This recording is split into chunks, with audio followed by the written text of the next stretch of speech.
Magandang umaga po sa inyo mga kaibigan. Ako po si Brother Jao. Halina po tayo at magkapit pandasal. Alam nyo, may mga kasama po ako sa seminaryo na avid fan ng ilan sa ating mga kapamilya.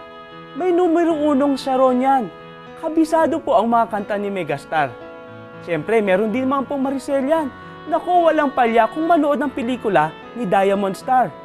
Panigurado ko, kayo man ay fan ng mga sikat at magagaling nating artista. Kapag ikaw ay number 1 fan, gagawin mo ang lahat para maipakita mo ang iyong pagmamahal sa iyong idol.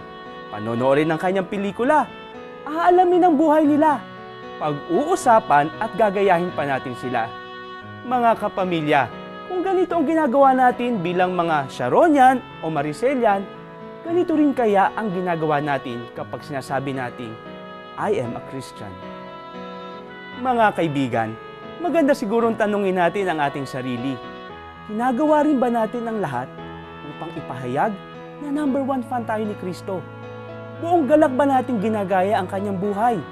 At masayang ibinabahagi sa iba ang kanyang kwento?